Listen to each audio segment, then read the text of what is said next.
Hey, what's up, everybody? It is me.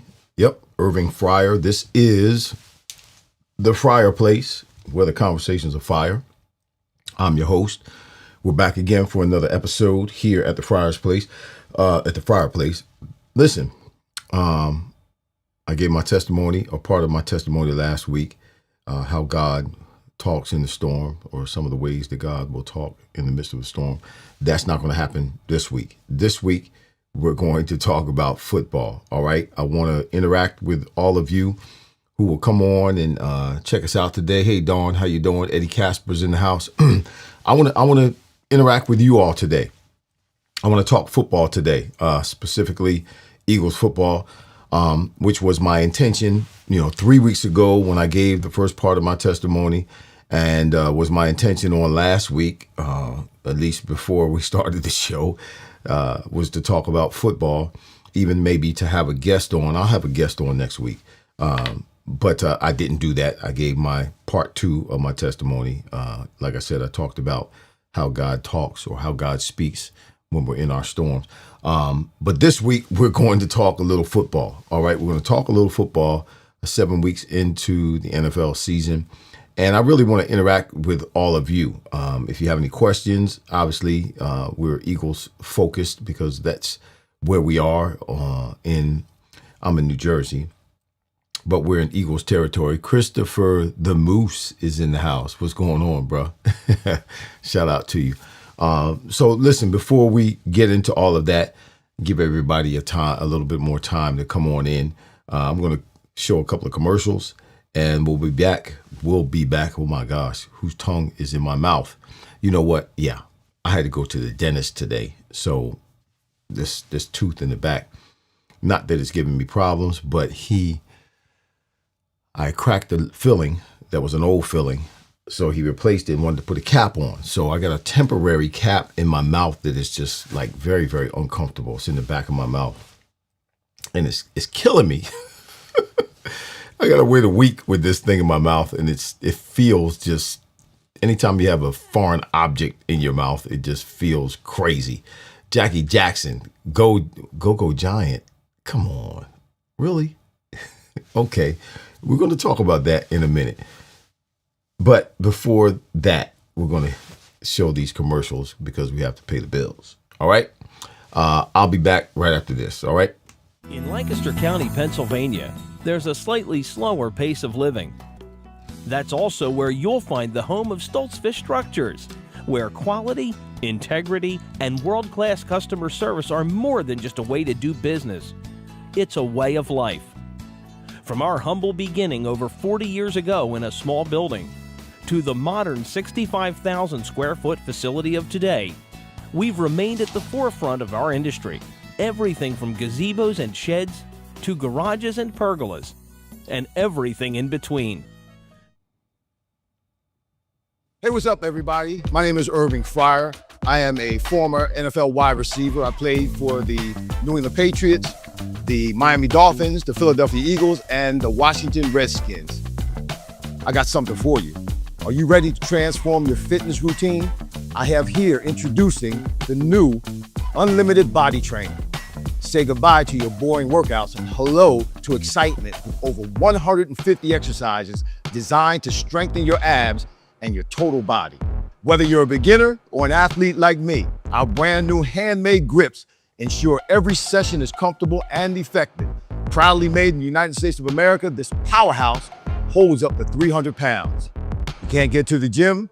No problem.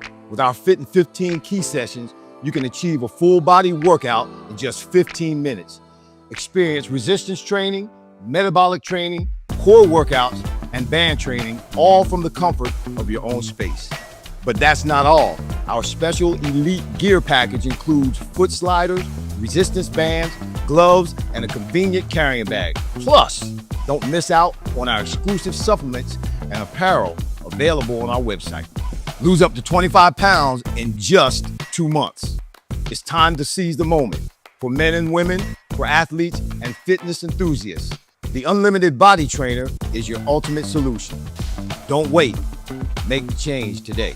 To make everything easier, download the app today. and unleash your potential with the Unlimited Body Trainer. Unlimited Body Trainer.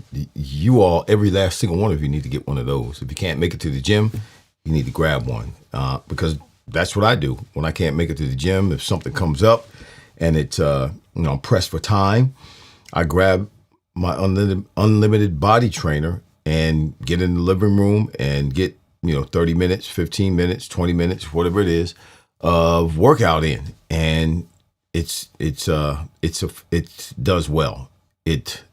You don't lose anything. It's okay. You don't feel bad because you didn't go to the gym, because you got a full workout in, and you can do it all with the full Body Trainer. So check that out. Go to the website and check it out. Christopher the Moose, you don't think so, brother. What are you talking about, Chris? Are you talking about Jackie Jackson? Okay, that's who you're talking about.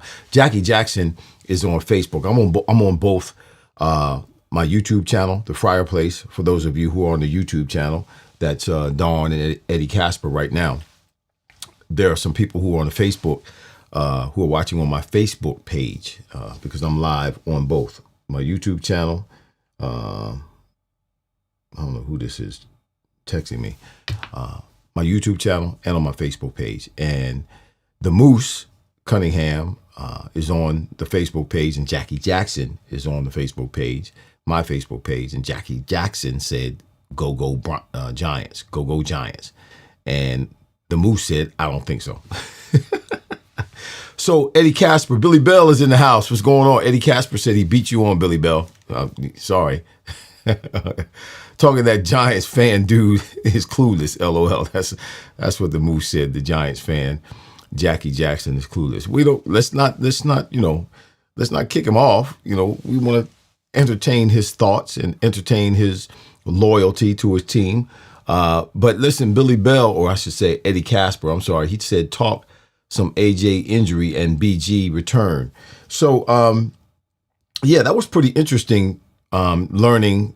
I think I was listening to WIP this afternoon, and A.J. Brown, who is supposed to be the Eagles' number one receiver, and I beg to differ.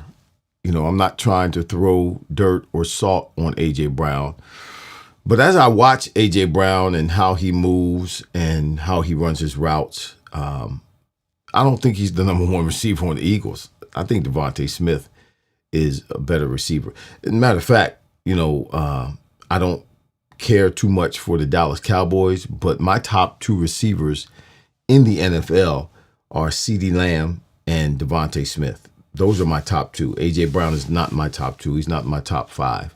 But A.J. Brown against the Giants Sunday, I don't know if he's going to be able to play, because he didn't practice all week because of a hamstring injury. Now, for those of you who do not know this, he's been dealing with a hamstring injury, a hamstring problem since last year. And that raises a flag for me. I believe he had some issues in training camp and missed some time in training camp because of that hamstring. He missed games last year because of that hamstring. I don't know exactly how many games he missed, but it wasn't 2 games. It was, I think he missed 3 or 4 games last year because of his hamstring. Now, here we are again, 7 games going into the 8th game of the season, and he's having hamstring problems. That could be it could be something serious. It really could be. Hamstrings are nothing to play with. And those kind of injuries can linger. Those kinds of injuries, if you continue to re-injure them, they can end your career, particularly a wide receiver who obviously has to run fast, has to change direction fast, has to stop fast, stop fast and change direction. That's what we do. And it puts a strain, particularly if you have an injured hamstring or groin or something like that. So, that raises a red flag for me.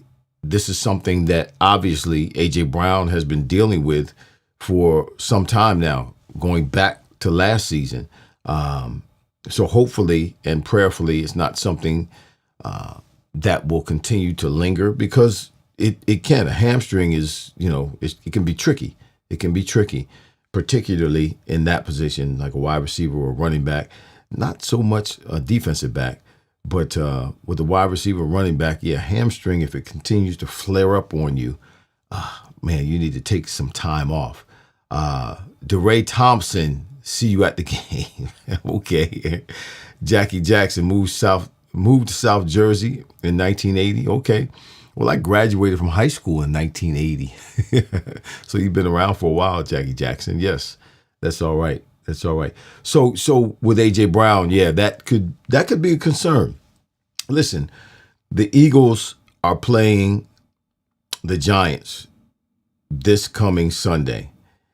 And you've got a rookie quarterback, and Dart, and then you got Scatterboo, who is the rookie running back. They clowned the Eagles up at MetLife Stadium 2 weeks ago. I was at that game. It was cold. I left the stadium and went and got back on the bus at halftime. But it was very, very embarrassing because not only did the Eagles get beat by two rookies, like I said, Dart, who is the Jackson Dart, who was the starting quarterback, first round pick, Scatterboo, who was a bigger running back. But man, it looked like they just physically whipped the Eagles. And it felt like the Eagles kind of laid down in the latter part of that game. It just kind of gave up or yielded to the fact that they were not going to win that game. It was embarrassing, actually, because when's the last time the Eagles lost to the Giants like that? And the Giants, coming into the season, weren't supposed to be a formidable team, but they are turning out to be, I guess, a threat.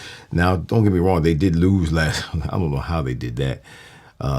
Gave up 33 points in the fourth quarter to the Broncos. That's just, that's unfathomable.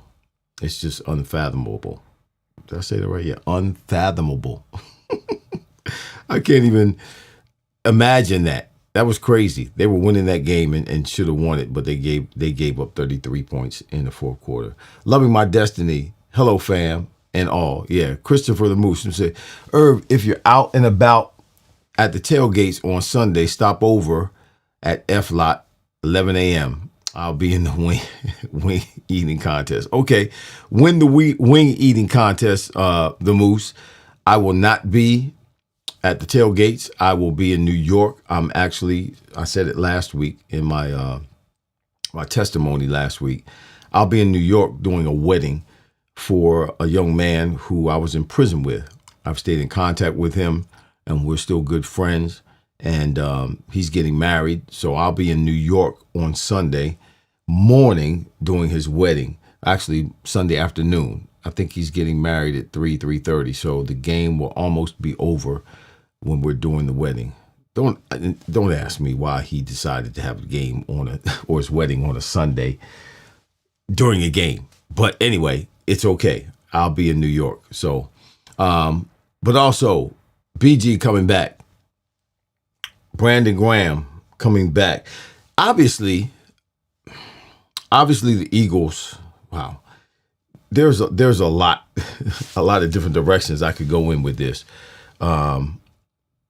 Okay, I remember you saying, yes, you did. You remember me saying that last week? Yes, I got you, Moose. There's a lot of different directions I could go in. I mean, I want to stay positive with BG because I believe BG's coming back because, one, he believes that he can still play.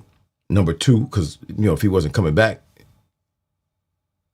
if he didn't, he wouldn't come back if he didn't think he could play. And if he didn't think that he could contribute to the team. Obviously, the team needs some edge rushing, some pressure from the edge. Zadarius, Smith just retired after 6 games with the team. And he was the number one edge rusher. He had the most sacks, 1.5 sacks out of the edge rushers. So hopefully BG is in good enough shape, and he's not going to play this game against the Giants. Then they have a bye. Then the next game is against the Green Bay Packers. So I believe he will be playing in that Green Bay Packers game, and prayerfully, hopefully, he can make a contribution. Now, don't expect BG. I don't think anybody does. Don't expect BG to come in there and play, more than 20 snaps in a game. He'll probably play somewhere between 10 and 12 in that first game, if that much. Although last year, he was supposed to play, 10 to 12, 15 snaps a game, maybe 20 snaps a game, and ended up in the earlier part of the season playing more. And I believe that's part of the reason that led to him getting hurt. His bicep, he tore his bicep in the season, then came back and tore it again in the Super Bowl. But BG is a warrior. And if nothing else, he'll bring some stability and leadership to the locker room. That's something I believe maybe they are missing. You got Cox who retired, BG who retired, Kelsey who retired. So you got some leaders that aren't on the team this year that were there last season. And maybe they need some of that to bring some stability and to bring some consistency and to bring some unity to the Eagles locker room. So we'll see what happens. I am cheering for BG. I didn't think that he could end his story, or his story as a football player could end any better than what it did. Going out on top, winning a Super Bowl, coming back after injury. Yes, he did injure himself again, but he finished the game, and just going out on top like that. He's the one player who's played the most snaps for the Philadelphia Eagles in the history of that organization. He's a beloved of Philadelphia. I didn't think that he could. You can't even do any better than that story. But here we are. He's re-signed. He's back on the team. He's practicing. Who knows? He could add another chapter that could make his story just unbelievable. I mean, could you imagine, BG, first game out, getting a couple sacks, helping the team gain its stability, gain its identity, and moving on and getting into the playoffs and possibly to the Super Bowl and winning a Super Bowl. My goodness. That would just add more to his story, to a great, great story already. I'm hoping the best for him. I'm praying for the best for him. I've met BG on several occasions. I do have his personal information. When I text him about anything, he hits me back. He knows who I am, and it's just good for him. I think it's good for the team. But it also, you could look at this, bringing BG back on the squad. You can almost look at it as a desperation move. Yeah.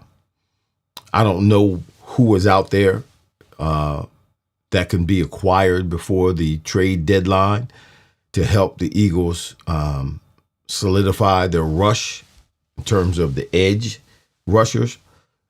But obviously BG is the path of least resistance for the Eagles, and they've grabbed him, and he's back on the team. I don't know if they plan on doing something else or something more to help bring more pressure on quarterbacks, but obviously something needs to be done. Something needs to be done.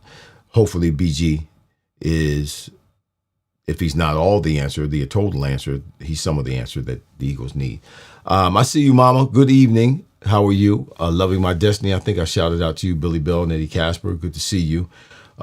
Listen, if you have any questions or anything like that for me, please write it in the chat. I ask that you would type in or put in a capital Q and then a semicolon. That's the two dots, one over the other, and then ask your question, and I can, that way it'll catch my eye and I can address your question.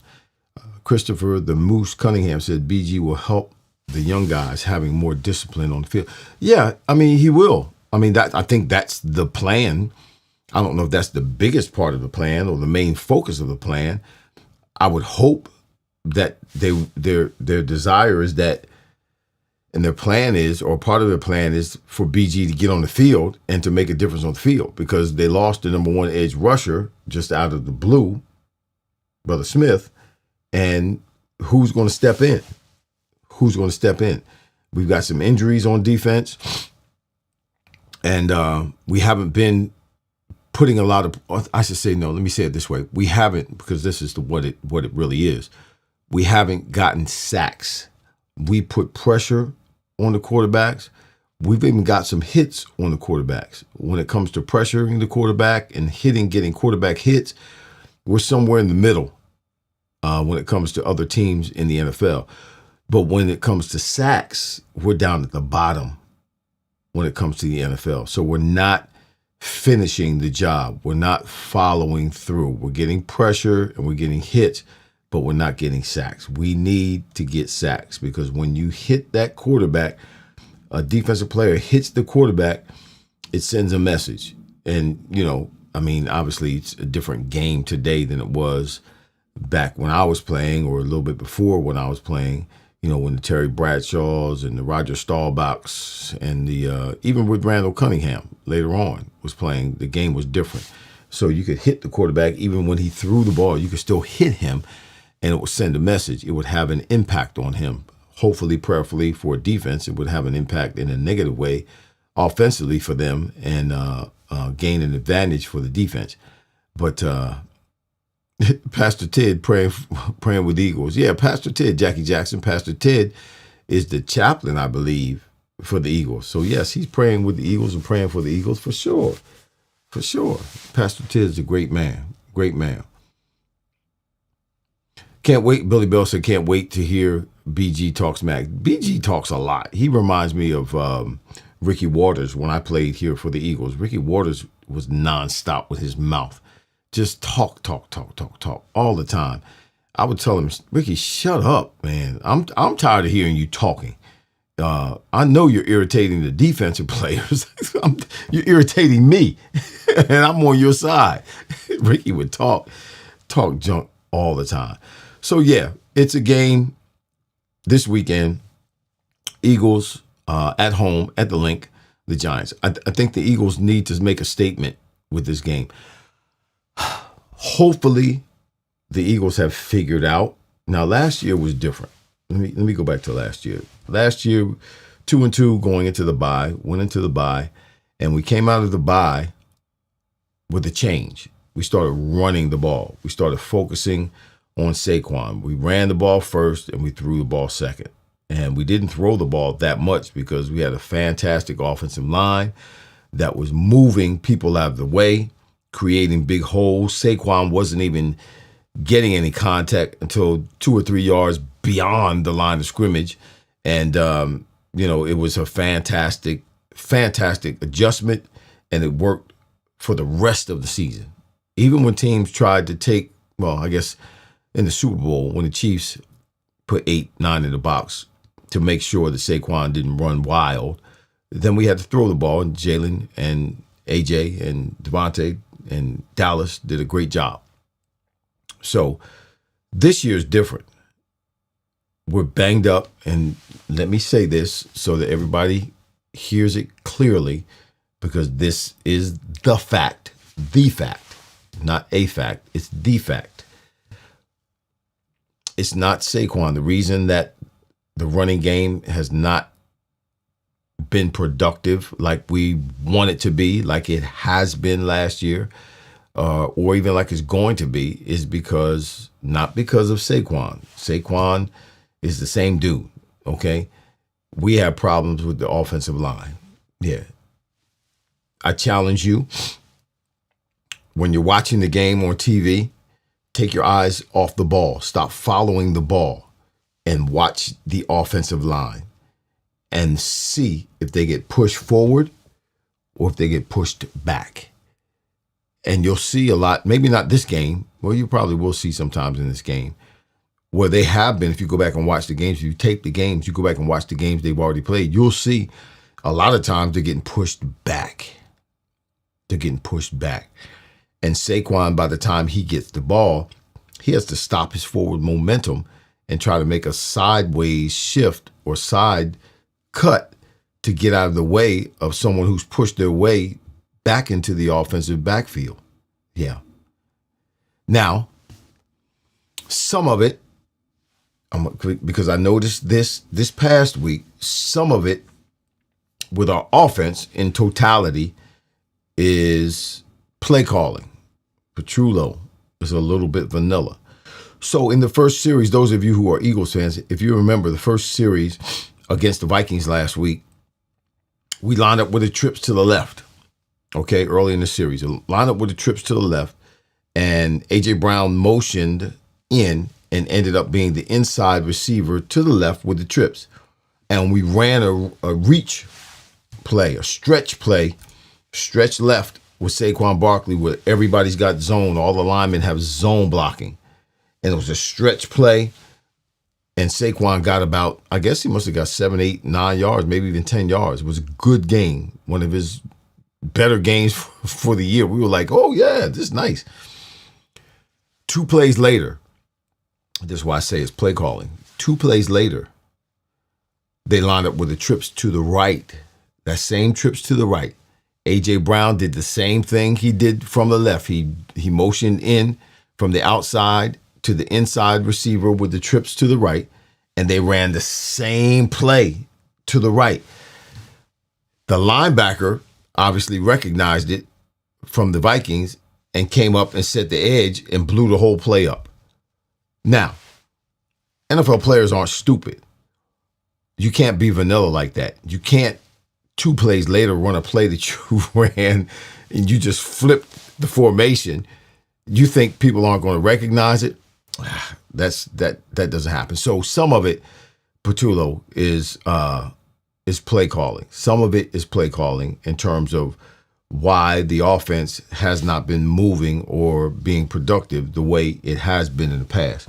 But we did get on track, and we did move the ball. We did also have some 3 and outs.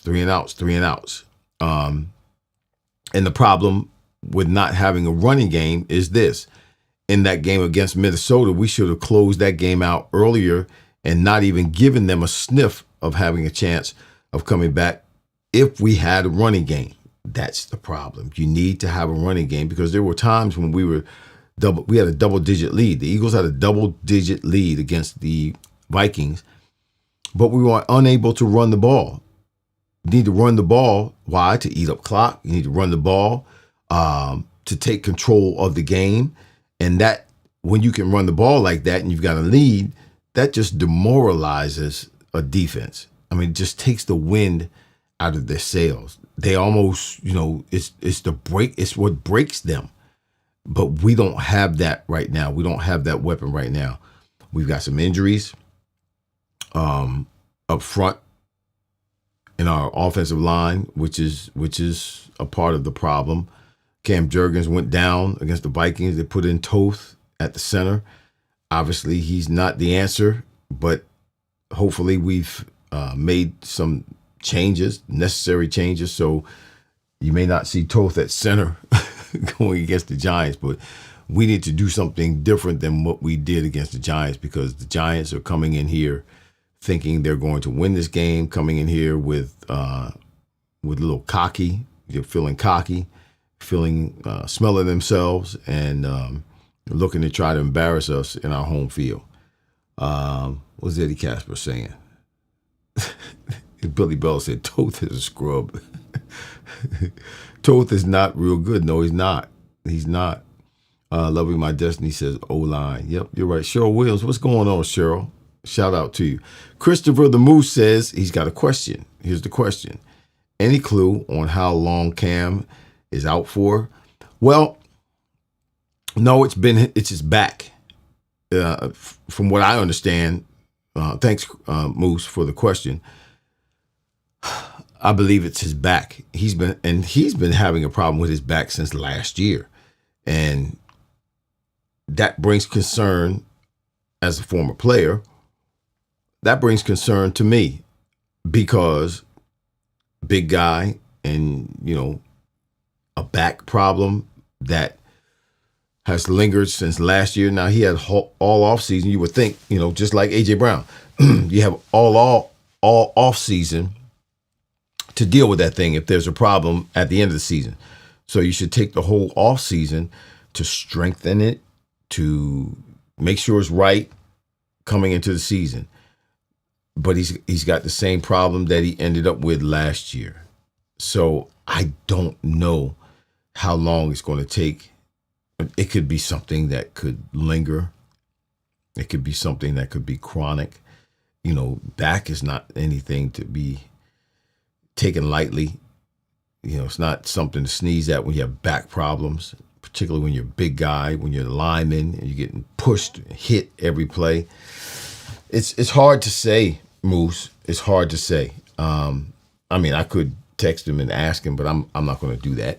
Cam and I are both Nebraska Cornhuskers. He's very respectful when it comes to me reaching out to him, but I only reach out to him to, congratulate him or to say something positive, not really to bother him. But hopefully it's not something that's chronic and, at some point he'll be back this season.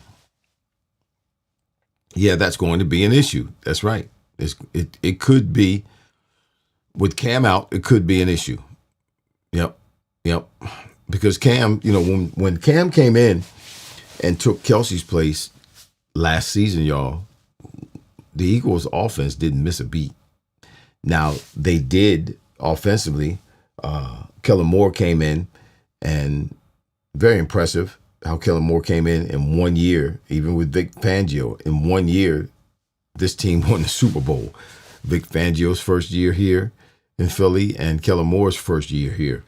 But Kellen Moore took the responsibility of making calls and changing plays and identifying defensive players and defensive sets. They took that out of Kelsey's hands because Kelsey wasn't there anymore, and they put it in the hands of Jalen Hurts. And Jalen did a great job and does still today, this season, does a great job of identifying defensive personnel and defensive sets, pre-snap and post-snap. Now, one of the things I saw this week, which, led to some big plays, was A.J. Brown's big play and Devontae Smith's 79-yard touchdown. Devontae Smith had another big play in the middle of the field, wide open, was play action. And the play action was effective. Why? Because Jalen was under center. And when Jalen turns his back to the defense and fakes the ball to Saquon Barkley, the defense they got to pause for a second. Even though Saquon's not getting big yards, in a defense's mind, they're thinking, we got to stop Saquon. We can't let Saquon get going. So even when Jalen fakes the ball to Saquon and Saquon hasn't gotten big yardage that particular day, it's still going to have an impact on the linebackers. It's still going to have an impact on the defensive linemen. And that's why they were able to have those big plays when Jalen's under center, faking the ball, play action to Saquon Barkley. Now, it could be maybe why they hadn't done it up until this past week. It could be because it's a challenge for the quarterback. You come up to the line of scrimmage and you have a pre-snap read. He's under center and he sees two safeties and he sees two corners and he sees the linebackers where everybody is, and he can assess what he thinks or what the possibility of the defense is going to be. I mean, he can eliminate some possibilities and come to some kind of conclusion. But when the ball snaps and you turn your back to the defense to make a play action fake, and then you turn around, now you have to reassess post-snap what the defense is doing. And that's tougher to do for a quarterback than when you're in the shotgun and you get the snap and you're still watching them and then you see the adjustment that they make. So that might be why they haven't been running as much play action pass from under center as we would like to see them run. We know that it's more effective when he's under center and he's running back, even when running plays, when he's under center, handing the ball off to Saquon. At least Saquon is running downhill and he can get, a better read on what's going on. So we'll see if that continues to happen. Jalen seemed to do a great job of that this particular week against the Vikings, against a great disguiser like Brian Flores, who is one of the better defensive coordinators in the league, who runs a lot of blitzes. Again, we had answers for the blitz that we hadn't really been real good at in the past, and we were exceptional against the Brian Flores blitzes and his defense. So hats off to the Eagles. Hats off to Tulo and Jalen Hurts and all those guys. But again, that's just one game. It's one game. If it works, of course, keep doing it until it doesn't. That's right. You're right, Moose. You are right. Let me see. Loving My Destiny said, that's a must. Rest it and get it right. Yep. A back injury is number one of our most feared injuries as an athletic trainer. Okay, yeah. It's back in, you can't do anything. If your back's jacked up, you can't do anything. Particularly a lineman, you know. Love and respect my instinct. Listen, that's just from experience. Oh man, it's getting hot in here. Let me turn my fan on. I got a fan over there.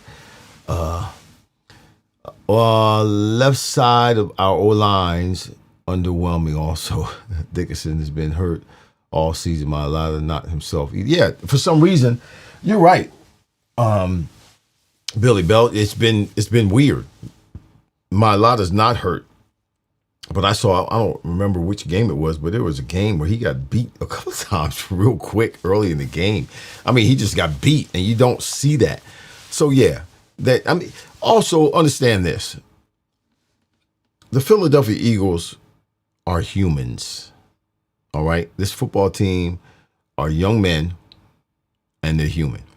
And I know that they have said, okay, we're not the defending champ. Well, first of all, you are the defending champions. You're the champs from last year, so you got a target on your back, and everybody that you play is aiming for that target this season. So as much as you try to deny, or as much as you try to ignore, or as much as you try to put it out of your mind that you're the defending champion, you still are. And you should embrace that. I think they should embrace that. Jalen Hurts wouldn't wear his Super Bowl ring because, okay, that's over. I'm moving on to the next year. But listen, they're human just like everybody else, okay? And as much as I'm sure they tried to put last year behind them, the fact that they're Super Bowl winners behind them, no, they're human. And when you're human and you reach the top or you accomplish your goal, there is the human tendency to woosah, to exhale, to take it easy.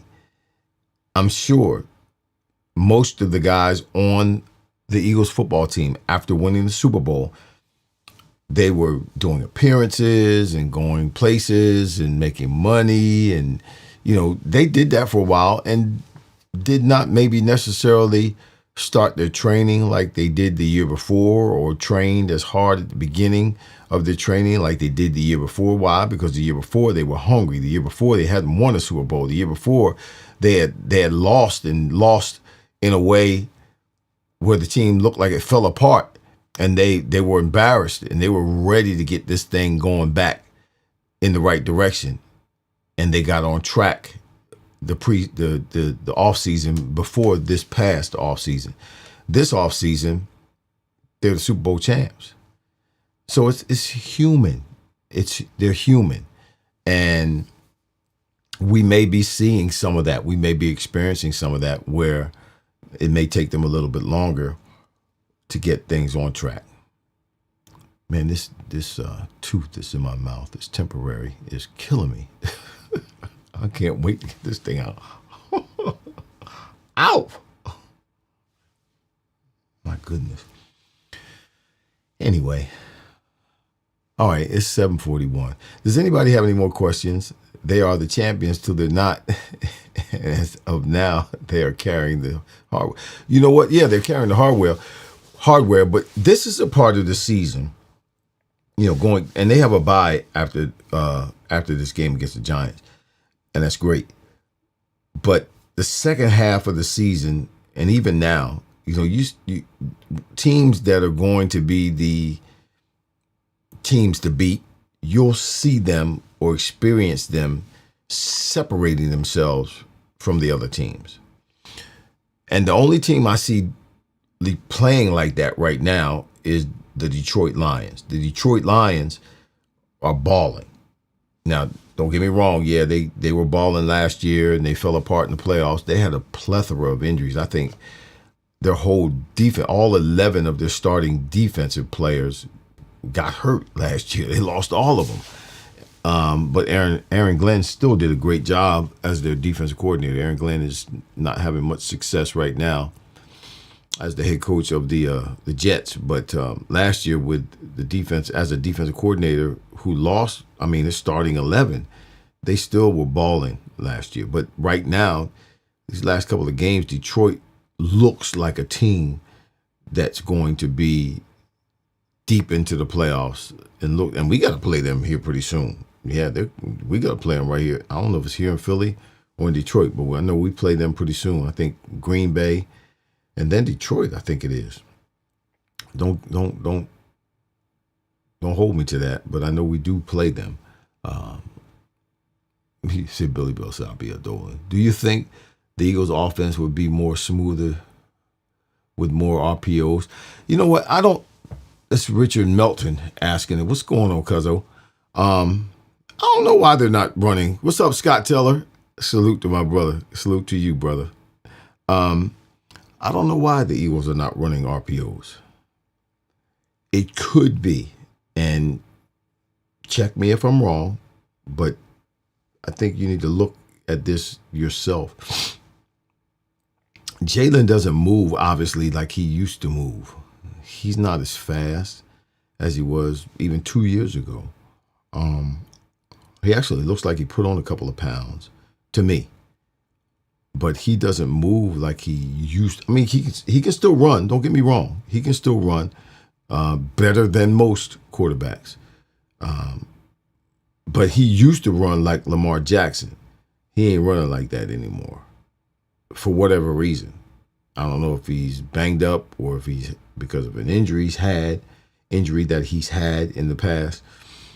But he doesn't run. But I don't think that matters with an RPO because he's still a threat to run. And I'm not sure why, because it was effective a couple of years ago. Maybe it's because defensive coordinators, they figure that stuff out and they figure out a way. What they were doing when we were running RPOs is that they were crashing down. Defensive coordinators were telling their defensive end to crash down on the back. And that would make Jalen have to keep the ball. And now we got a shot at Jalen. That's what teams were doing. That's what teams started doing.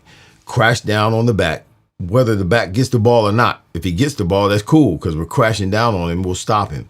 But whether the back gets the ball or not, crash down on the back as the defensive end, and then we'll have somebody spotted or designated to tackle Jalen. And that will be a linebacker or the corner will come up and tackle him. But we don't want Jalen to, take that many hits. But that's what defenses were doing. They were crashing down on the back, making Jalen keep the ball, and let's jack up Jalen. So I don't know if that's the reason they're not running RPOs the way they used to run RPOs, but they're not running RPOs the way they used to run RPOs. I think what's more important than RPOs is the play action, like they ran this past week with the Vikings. It can be was very effective, even when Saquon's not getting a lot of yardage, because they still have to honor. They still have to know that Saquon can bust a big one at any time. And they still have to pay attention when Jalen is under center, gets the snap, turns around, and even looks like he's going to hand that ball off to Saquon. You better be on point as a lineman and as a linebacker. You better be ready to make the tackle or to chase Saquon Barkley. So it is somewhat of an advantage for the Eagles, and it helps the passing, the route combinations get behind and create space behind the linebackers when we run play actions passes, even though Saquon's not getting a lot of yardage. The Moose, do you think Jalen's knee is still not 100 from last few seasons? It could be. It could be. All I know is based on what I see as a former athlete, he doesn't move the way he used to move. He doesn't move. I mean, and I'm talking about from the beginning of the year this year.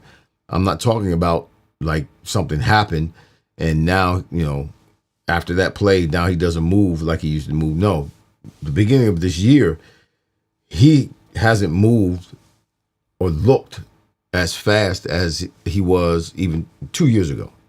2 years ago, even last year. To me, it looks like he's put on a couple of pounds.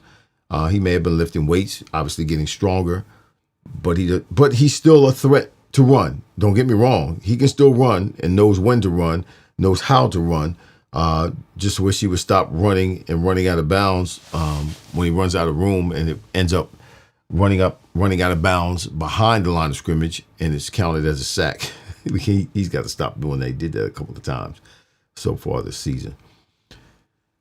Richard Melton, it was quite effective when they were doing it a couple of years ago. Yeah, it was new to the league as well, and it only everybody hears the same narrative in that defensive coordinators when it's something new, defensive coordinators take a minute to figure it out or figure out what to do against it, how they're going to defend it, and now defensive coordinators know how they're going to defend it. We've gotten away from the RPOs almost completely. I haven't seen them run any RPOs that I can remember even this season. I'm glad to see Jalen back under center this past week. I'm glad somebody got some sense and started, okay, we need to put Jalen under center. We need to get him to turn his back and fake the ball to Saquon so we can run play action. Yeah. That's good stuff. They didn't do anything like that against the Giants a couple of weeks ago. The Giants obviously saw the tape against the Vikings, and I'm sure they're going to anticipate some of that. But even the Giants or anybody else that's going to play the Eagles, you have to honor the run. You have to honor the run because Saquon Barkley is not just the best running back in the NFL, but he's been deemed by the players in the NFL as the best player in the NFL. So when Jalen looks like he's going to hand him the ball, defensive players have got to honor that. They've got to play it not safe, but they got to play the run first and then play the pass. And that's just enough time, just enough space that these great receivers that we have and great tight end that we have, that's just enough time and space that they need to do their thing. And let me say this about our receivers, and then I'm out of here. Ooh, 750, good Lord. And then I'm out of here. Let me say this about our receivers. First of all, I understand, A.J. Brown, frustration, not getting a lot of balls, so on and so forth, not feeling like he's been. I went back and looked at his numbers since 2022 and since he got here in 2022. And I understand, okay? I would be frustrated as well. Yes, I would be. I wouldn't have handled it the same way he handled it, which is where I have a problem. And where I disagree.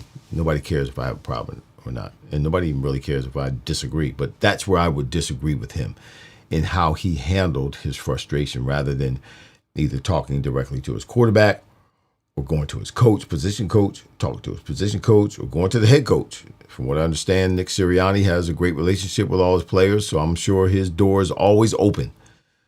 Going to his head coach and expressing how he feels or his frustration. So that's the only difference. So I understand. But these cats we saw last week, the more pressure you put on them, the more you depend on them, the better they perform. Yeah, the better they perform.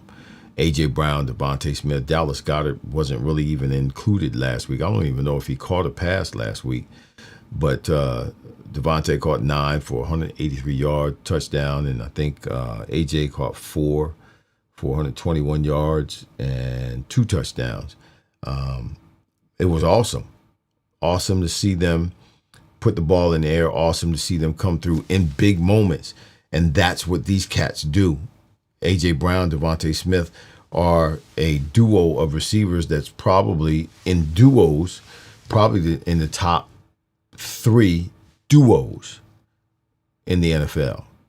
Top 4 duos in the NFL for receivers.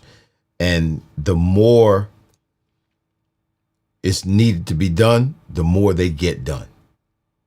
And I love that about them. Particularly, I love Devontae Smith. He's my guy. He's the number 2 receiver in the league as far as I'm concerned. CD Lamb, which, like I said earlier, I don't care for the Dallas Cowboys, but you got to give credit where credit is due.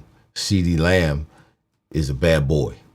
He's my number 1 guy in the NFL right now. Yep, over all the rest of them. And Devontae's number 2. That's just my opinion. And, I only played 17 years in the league. That don't matter. But anyway, Cheryl Williams. Do you think that random retirement and BG coming back was planned? No. I'm suspicious about Za'Darius's retirement. Yeah, I don't understand because it's hard. I try to put myself in Za'Darius's position. Hopefully, I'm saying his name right. Yeah, see you on Tuesday, Moose. Prediction: Birds 31, Giants 20. Go Birds. Yes, that's Moose's prediction. I try to put myself in Smith's position. This was his 11th season, or he had played 11 seasons. This was his 11th season in the league. All right. He had made money, obviously. He went to, I think he was with the Green Bay Packers. He made like $66 million. He signed a contract for $66 million. But anyway, he has an opportunity to come to the Eagles. And I'm sure he came to the Eagles because highly touted, all this talent, looking good, potentially a chance to go back to the Super Bowl. He had never been to the Super Bowl before, never even sniffed the Super Bowl. And so he's here with the Eagles. He's not injured. He's the leading sacker in terms of edge rushers. And he just all of a sudden retires. Something about that isn't right to me. If that were me, because he didn't have to play every down. He was playing sparingly. It wasn't like they were counting on him to play every down. It wasn't like he was putting out max effort every week. He played, 20 plays a game, something like that, making good money. I don't think that he was hurt. And then all of a sudden he retires. He said it was personal. And that's why he retired. He said it was personal. That's all he said. I have a hard time with that. I would have, for me, in that position, man, I would have, whatever it was, even if something personal happened, I would have stayed and gutted it out with the opportunity. You know what I would give my left arm for a Super Bowl ring. What? A Super Bowl championship ring? Come on. I played 17 years. I went to the Super Bowl one time, my second year. Never sniffed the Super Bowl after that. Went to a Super Bowl and got the brakes beat off of us by the Bears. You know what I would give for a Super Bowl ring? To have an opportunity? You know what I would give to have an opportunity to play on this team with the Philadelphia Eagles? As I'd play special teams. Go down the road. I can go play special teams now. No. But just to be on the team, to have the opportunity to have a chance to win the Super Bowl. So I don't know. There's something about Smith's retirement that just doesn't sit right with me. Billy Bell, go Birds. Name the last Man to play 17 years, Eddie Casper said that. Me. Hey, look, it said God takes care of babies and fools. I wasn't a baby, that's for sure. Well, listen, y'all, I've been rambling enough. It's 7:56. I appreciate y'all being on with me today. I just wanted to talk a little birds, that's all. Answer any questions that you might have. I needed to talk because this tooth is temporary. It's bothering me, man. This thing is bothering me. I got to get back to the dentist. Or he's got to get that permanent one in so I can get this temporary out. This temporary is not shaped the right way. Lord Jesus, keep me near the cross. Anyway, y'all, listen, let me shout out to everybody. Those of you on Facebook, Facebook is, Richard Melton had a question. Okay, same question.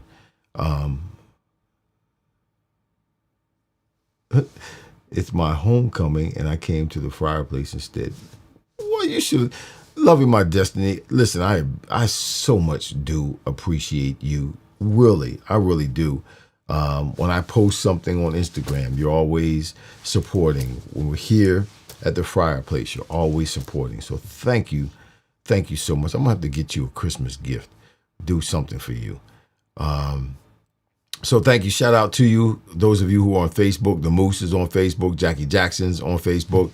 You're a Giants fan, Jackie Jackson. That's okay. That's all right.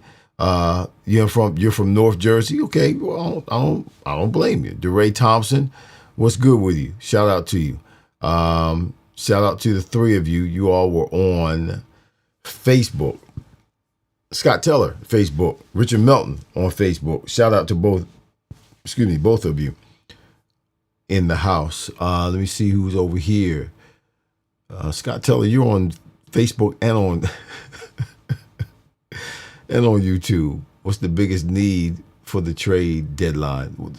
Okay, the biggest need right now, since they've acquired BG, I'm just not sure that BG is going to come in.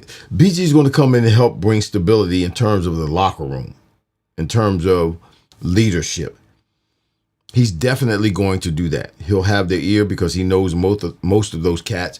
They're going to be there could be the potential of some of the cats who don't know, some of the players who don't know BG, who came in this year, and BG coming in and taking their snaps. You know, he's taking somebody else's snaps now. He's coming in, somebody else who have time on the field.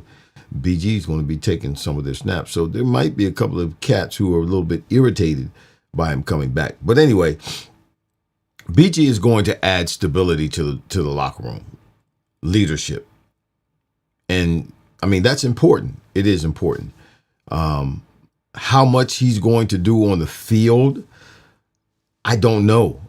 I don't know that he's going to be that much of an impact on the field that is going to change the direction of the defense for the Eagles. So for me, before the deadline, they still need to see who they can acquire in terms of an edge rusher. They still need to get an edge rusher, and obviously, to all of us, they need to get a cornerback, somebody who can cover at least better than these two cats that we got. Oh my gosh, somebody to play on the other side of Quinyon at the corner position. So it's edge rusher, Scott. I mean, and that's just obvious. Everybody knows that. That's not a hard question. That's not something that, comes, and that's not an answer coming from me because of my 17 years in the NFL. No, everybody knows that. We need an edge rusher, another edge rusher, and we need a cornerback. Bad. So shout out to, shout out to Dawn, shout out to Eddie Casper, shout out to Billy Bell. Loving my destiny. Love you so much. Pro Fan Talk. What's going on, my man, Marcus? How you doing, brother? How you doing? I was just talking today, bro. I was just talking. Just feeling my way through. Shout out to your mama. That's my mother, y'all. I say mama, that's my mother. See, Cheryl Williams. Hey, to you as well. Shout out to you. Thanks for acknowledging yourself today. Scott Teller is in the house. Shout out to you, my brother. I said Cheryl Williams, Eddie Casper, Loving My Destiny. Yeah. They think they need offense. No, they don't. I don't think they need an offensive guard. I think they just need to get some guys healthy. That's all. They need to get some guys healthy. They got a bye week coming up after this game. I think some of these now, don't get me wrong, we were talking about Cam Jurgens, Scott, and Cam Jurgens has back issues. That's something, that can be very tricky. That can be a mess. And also, we're talking about A.J. Brown with his hamstring, man, given his position at wide receiver where he's always running, stopping and cutting. The hamstring can be a problem if he doesn't take the time. And he had this same issue last season, in the latter part of last season. And so if it didn't get taken care of, and it's the same with Cam Jurgens. Cam Jurgens had back issues the latter part of last season. He kept playing, but if it didn't get taken care of during the off season, and now here it is rising up again, showing its ugly head again, I don't know. It could be a chronic issue. I don't know. It could, but it raises a flag from playing in the NFL and knowing about injuries and seeing guys get injured and how long they stayed out and any particular kind of injury. As a receiver, hamstrings are not something to play with. Not something to play with. You got to let that thing rest, all right? You got to let that thing rest until it's healed. And if you keep coming back and re-injuring it and re-injuring it and re-injuring it and re-injuring it, you're just building up scar tissue, right? You're not building up scar tissue. You're building up scar tissue and the muscle's not healing. And so what happens is you continue to get tears in that scar tissue. And I don't know if that's what's happening with A.J. Brown. I don't know. It could be his other leg. I don't know. But what I do know is he had problems with his hamstring last year, and now he's got problems not even halfway through the season, this season, with his hamstring. And no, listen, not practice and then go out and play in a game. I don't know how many times he can do that. And then we're talking about Cam Jurgens with the back injury. This could be a problem. I pray that it's not a problem. But it could be a problem. And not just 1 week problem. This could be a lingering problem. We'll see, though. I don't know. Only God knows. All right, y'all.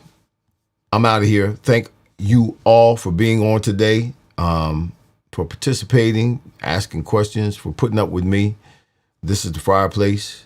I'm Irving Fryar. This is where the conversations are fire. I just want to talk a little bit about football today. That's all.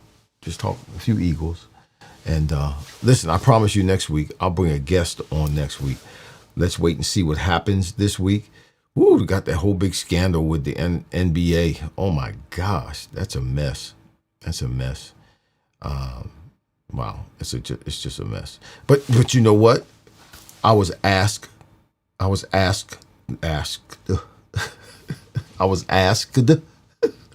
question. I was asked, there it is, the question about the referees in the NFL and some of these bad calls that keep taking place. And you know what? My answer was this, and this was before the NBA gambling and all that scandal just came out. It wouldn't surprise me, with some of these referees, and it's been, they've been exposed in the past. Some of these referees or coordinators or coaches, or even kickers, because if a kicker misses a kick, you don't know if he missed it on purpose or not. Do you? The gambling is legal now. They've made gambling legal. What are we gambling? We're gambling money. There's so much money that exchanges hands every weekend because of gambling. And it would not surprise me at all if some of these referees, some of these coaches, not necessarily the players, kickers maybe, but coaches, offensive coordinators, head coaches, if some of them aren't doing some scrupulous or unscrupulous stuff when it comes to calling plays or even fixing games. Because there's so much money involved now. So much.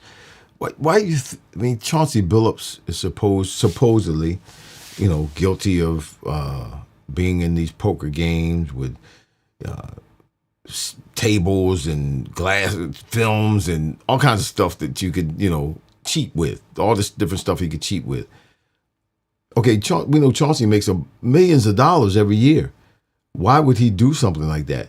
Because it's millions and millions and millions of dollars involved in it. That's why. That's why. It's not just a couple of $1 million. It's a lot of money. And we know money is the root of all evil. So I pray for all of them. I pray for all of them that they get through this. And when they get on the other side of it, that all of us are better because of it. But anyway, all right, y'all. I'll see you next week here at the Fryer Place where the Conversations of Fire. We'll be back next week with a guest. I don't know who it is yet, but I'll find somebody. But listen, love yourself, love on one another. Please do.